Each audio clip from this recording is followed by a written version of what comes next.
Next article start करने से पहले एक डिफरेंस है जूल थॉमसन इफेक्ट और एडियाबैटिक एक्सपेंशन के बीच में। तो ये भी इंपॉर्टेंट क्वेश्चन कई बार आ जाता है कि दोनों को आप डिफ्रेंशिएट करो। तो जूल थॉमसन इफेक्ट जैसे आपने पढ़ा, ठीक है, आप प्रेशर अप्लाई करते हैं, प्रेशर अप्लाई करने के बाद ये जो गैस है वो सेकंड रीजन में थ्रू पोरस प्लग जाती है, ठीक है, और यहां प्रेशर आपके पास कम होता है, P2 is less than P1, और ये गैस एक्सपैंड करके दूसरी साइड चल जाती है और यहां टेम्परेचर में इस गैस, यहां जो भी टेम्परेचर है T1, यहां टेम्परेचर T2, तो T2 may be less than T1 in T2 may be greater than T1। मतलब टेम्परेचर में राइज भी हो सकता है, फॉल भी हो सकता है। इट ऑल डिपेंड्स कि इनिशियल टेम्परेचर क्या है, ठीक है।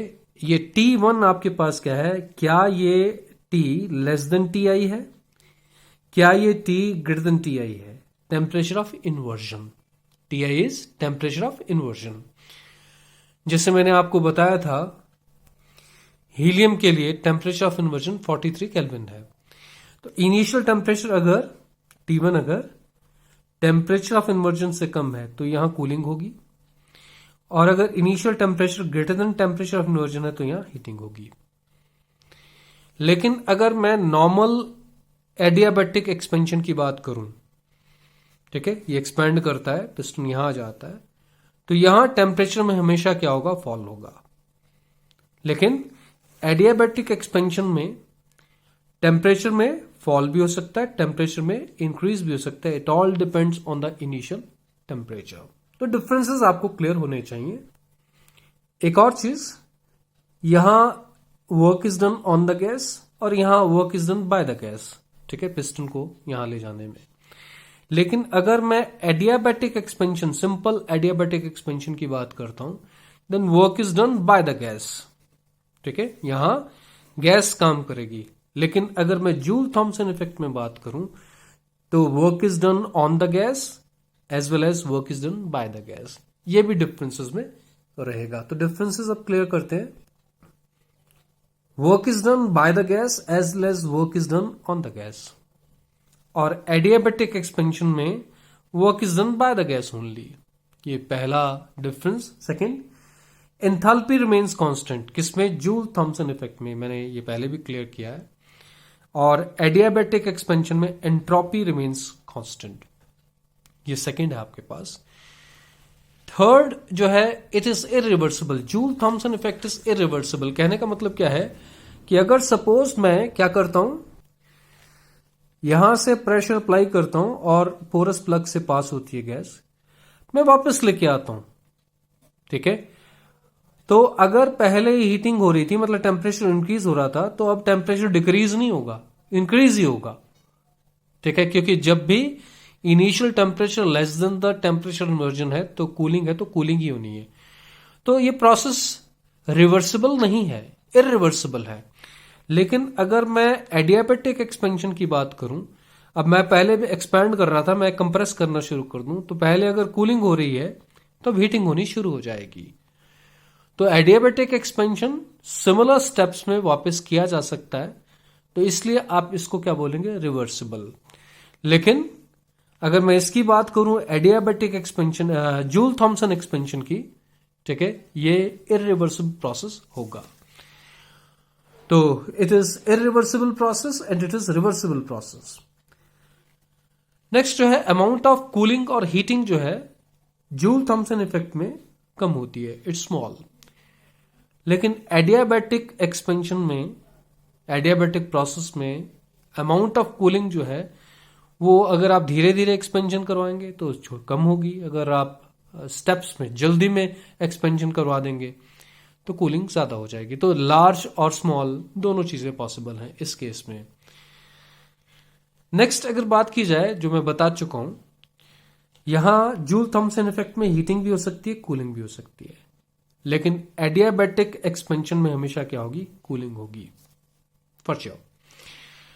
और अगर मैं लास्ट स्टेप की बात करूं, अगर मैं आइडियल गैस की एक्सपेंशन करवाता हूं, हमने पढ़ लिया है जूल थॉमसन इफेक्ट में कोई भी चेंज नहीं आएगा टेम्परेचर में, ठीक है, इट्स जीरो अगर जूल थॉमसन इफेक्ट की बात करना हो। लेकिन अगर मैं एडियाबेटिक एक्सपेंशन की बात करूं तब आपके पास क्या होगा, कूलिंग होनी है।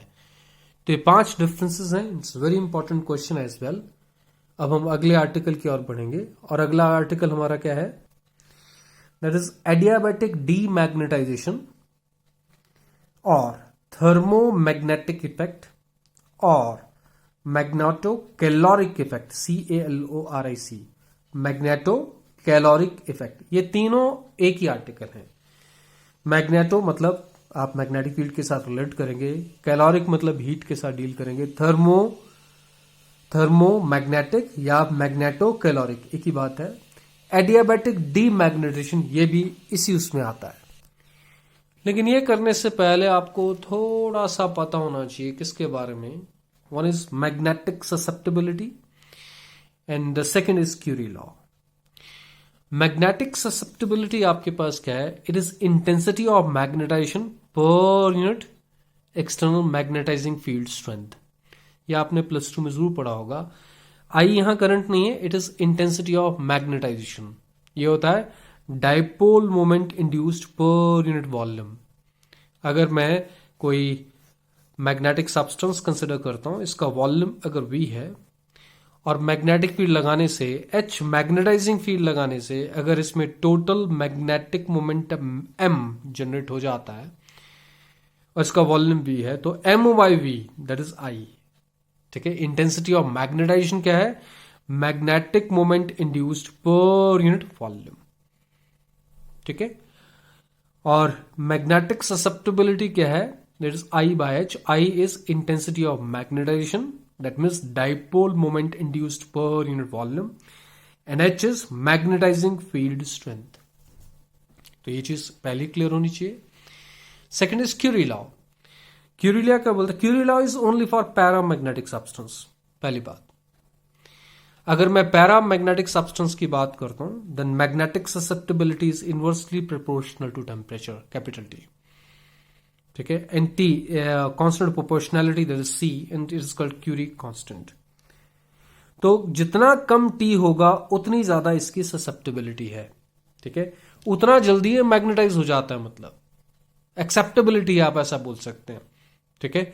Lower is the temperature for a given H magnetizing field strength, ठीक है। For a given H temperature अगर कम होगा तो मैग्नेटिक ससेप्टिबिलिटी आपके पास क्या होगी, ज्यादा होगी। ये चीज है, ये चीज आपको क्लियर होनी चाहिए क्योंकि इसका हम यूज भी करेंगे। अब आपके पास ये है क्या, फिनोमिना क्या है। पैरामैग्नेटिक सब्सटेंस के बारे में आपको पहले से क्लियर होगा। पैरामैग्नेटिक सब्सटेंस में क्या होता है, एटॉमिक डाइपोल्स होते हैं, ठीक है। मैग्नेटिक डाइपोल्स की बात कर रहा हूं मैं क्योंकि इसमें अनपेयर्ड इलेक्ट्रॉन्स होते हैं। जब आपके पास अनपेयर्ड इलेक्ट्रॉन्स होते हैं तो उसकी वजह से करंट होता है, करंट की वजह से मैग्नेटिक मोमेंट होता है, ठीक है। और हर एक एटम कंट्रीब्यूट करता है। हर एक एटम की वजह से अगर बात की जाए तो हर एक एटम का अपना डाइपोल मोमेंट होता है।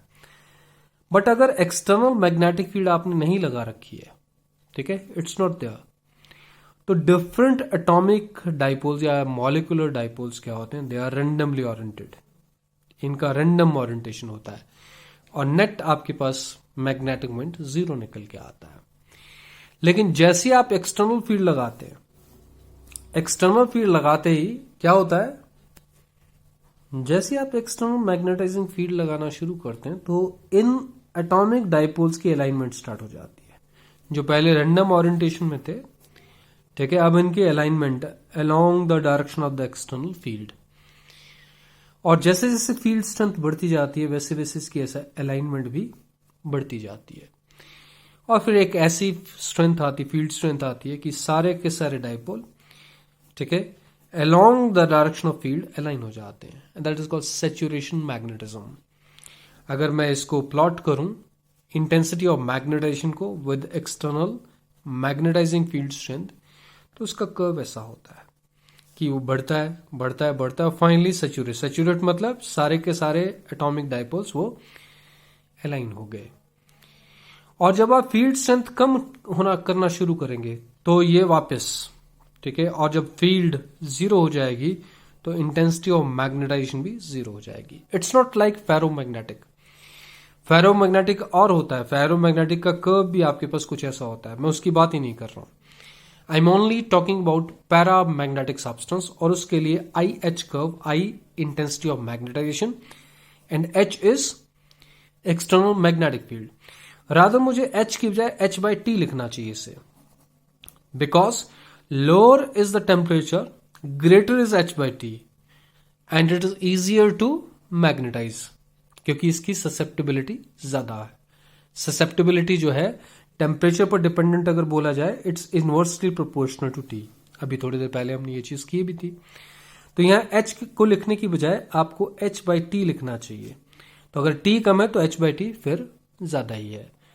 तो H by T is the factor rather. तो इसमें सारी चीजें आ गई. एक बार ये सारे अलाइन हो गए, फिर हम क्या करें, एक्सटर्नल मैग्नेटिक फील्ड को जीरो कर दो. अगर जीरो कर देंगे तो दोबारा रैंडम ओरिएंटेशन में, ठीक है, ये सारा ट्रांसफॉर्म होगा. अब यही इसी चीज को हमने देखना है और इसी चीज से एक्सप्लेन करना है कि किस तरीके से टेम्परेचर में डिक्रीज होगा. आप क्या करने जा रहे हैं, थर्मोमैग्नेटिक इफेक्ट. तो एक बार फिर देख लेते हैं क्या कि एक्सटर्नल मैग्नेटाइजिंग फील्ड से हमने नहीं लगाई तो डिफरेंट एटॉमिक डायपोल या molecular dipoles they are randomly oriented और नेट डायपोल मोमेंट इसका zero. External magnetic field strength आपने लगाई और सैचुरेशन में ले आए, मतलब आप सैचुरेशन मैग्नेटिज्म में आ चुके हैं एक्सटर्नल मैग्नेटिक फील्ड लगा के. तो जब आप एक्सटर्नल मैग्नेटिक फील्ड लगाएंगे then work is done on the system. इस सिस्टम पर काम होगा. ठीक है, अभी तक हम एडियाबैटिक डीमैग्नेटाइजेशन में नहीं आए हैं. हमने पहले इसको मैग्नेटाइज करना है. अब हम क्या करते हैं, इसको थर्मली आइसोलेट कर देते हैं. ठीक है, इस सारे को आपने अलग कर दिया, इसको इनक्लोज कर दिया. बाहर से ना तो एनर्जी आएगी ना इसमें एनर्जी जाएगी. लेकिन एक बात पक्की हो चुकी है, क्या इसमें सैचुरेशन मैग्नेटिज्म आ चुका है. जो एक्सटर्नल मैग्नेटिक फील्ड हमने लगा रखी थी उसकी वजह से आया है. Now what we do, thermally isolate कर दिया और एक्सटर्नल मैग्नेटिक फील्ड झटके से जीरो कर दी, एकदम से जीरो. तो एक्सटर्नल मैग्नेटिक फील्ड गायब. तो ये अलाइनमेंट जो हुआ था वो किसकी वजह से हुआ था, बिकॉज ऑफ एक्सटर्नल फील्ड. जैसे मैं नॉर्थ पोल और साउथ पोल मान लू, लेकिन अब वो फील्ड रही नहीं. तो अब क्या होना पड़ेगा, इसको दोबारा रैंडम ओरिएंटेशन में आना है और बाहर से कुछ एनर्जी मिलनी नहीं है, क्योंकि हमने थर्मली आइसोलेट कर दिया. बाहर से कोई एनर्जी से नहीं मिलनी है बिकॉज इट्स थर्मली आइसोलेटेड. तो सिस्टम क्या करेगा, खुद काम करेगा. और सिस्टम जब खुद काम करेगा, रैंडम ओरिएंटेशन में आने के लिए सिस्टम जब खुद काम करेगा तो सिस्टम की एनर्जी कम हो जाएगी, सिस्टम का टेम्परेचर डिक्रीज हो जाएगा. इसका मतलब है थर्मोमैग्नेटिक इफेक्ट यहां हुआ. हम अब इसको थर्मली आइसोलेट करेंगे और मैग्नेटिक फील्ड को जीरो करेंगे. थर्मली आइसोलेट करने का मतलब there is no exchange of energy between the paramagnetic substance and the surroundings. और जब हम मैग्नेटिक फील्ड जीरो करेंगे तो ये दोबारा रैंडम ओरिएंटेशन में आने की कोशिश में होगा. सिस्टम खुद काम करेगा और सिस्टम का टेम्परेचर डिक्रीज होगा. And that is adiabatic. क्यों हुआ, क्योंकि हमने थर्मली इसको आइसोलेट किया. डीमैग्नेटाइज का मतलब हमने मैग्नेटिक फील्ड को जीरो किया. तो it is adiabatic demagnetization. Thermomagnetic effect इसलिए क्योंकि इसमें टेम्परेचर में फॉल आया. किसकी वजह से, because of the magnetic field switch off. ठीक है, तो थर्मोमैग्नेटिक या मैग्नेटो कैलोरिक इसलिए बोला गया. तो ये चीज आपके दिमाग में बैठ जानी चाहिए कि किस तरीके से टेम्परेचर में डिक्रीज करेगा. और इससे हम बहुत कम टेम्परेचर ला सकते हैं, बहुत कम. Very very low temperature can be produce by using this method. क्या है, ईच एटम और मॉलिक्यूल ऑफ पैरामैग्नेटिक सब्सटेंस, ठीक है, that acts as tiny dipole, magnetic dipole. और ये क्या है, रैंडम ओरिएंटेशन में होते हैं in the absence of the external magnetizing field strength. और मतलब नेट डायपोल मोमेंट इसका 0 होता है। जब आप मैग्नेटिक फील्ड्स लगाते हैं, मैग्नेटाइजिंग फील्ड लगाते हैं, मैग्नेटाइजिंग फील्ड को H से हम डिनोट कर रहे हैं, तब क्या होता है, नेक्स्ट पेज के ऊपर आते हैं।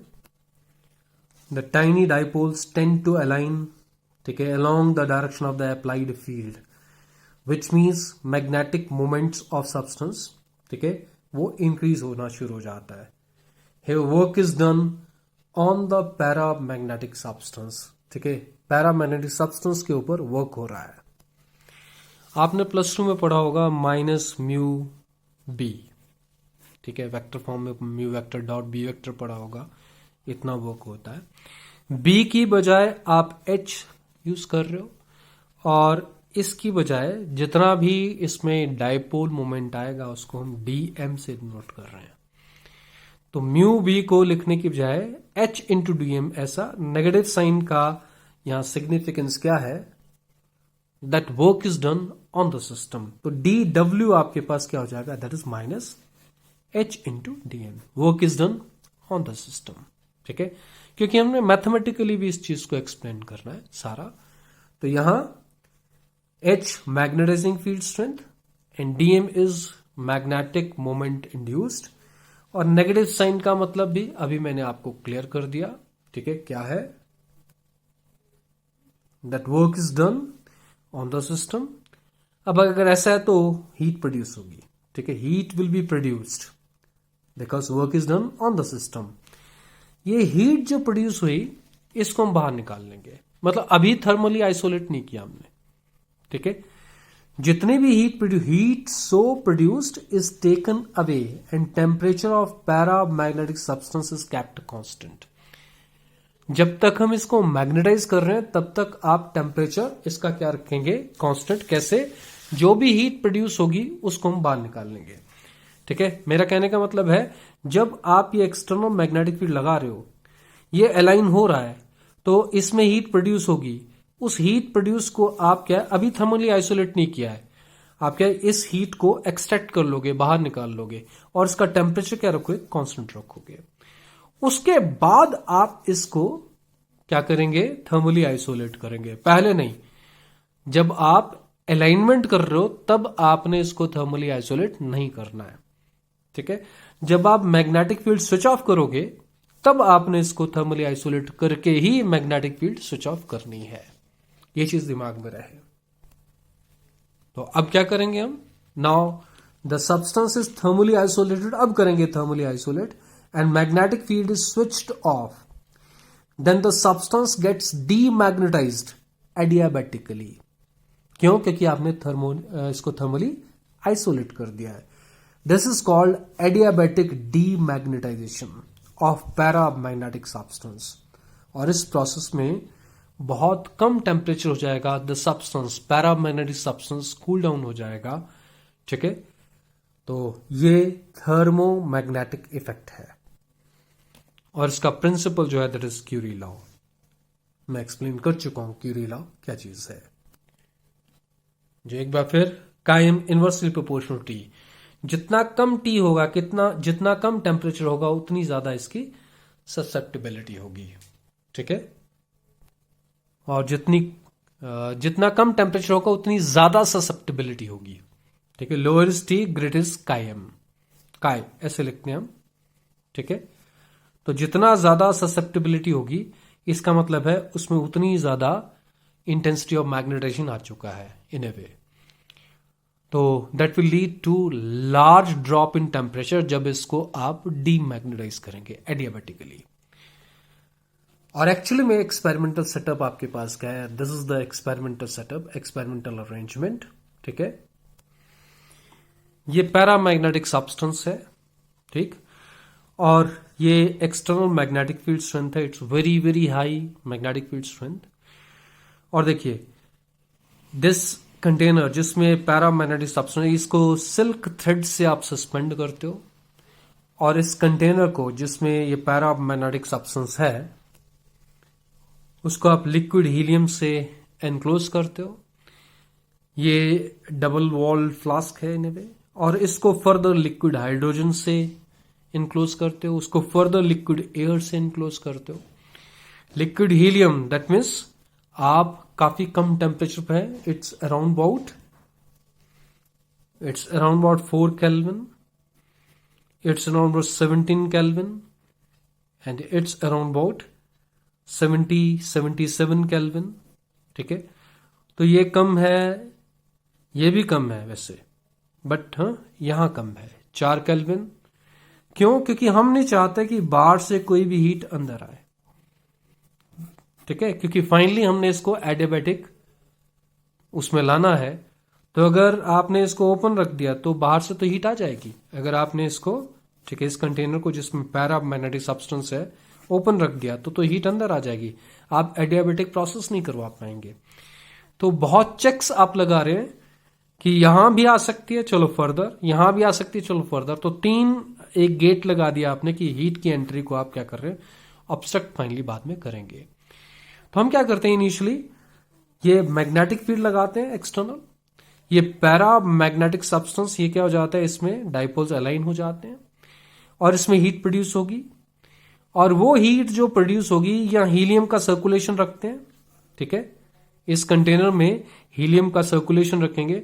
जो भी हीट प्रोड्यूस हुई दैट इज टेकन आउट, उसको बाहर कर देंगे. ठीक है, जब तक इसकी अलाइनमेंट हो रही है, जब तक इसमें हीट प्रोड्यूस हो रही है, तब तक आप क्या करेंगे, इसकी जो भी हीट प्रोड्यूस हुई है उसको बाहर कर देंगे.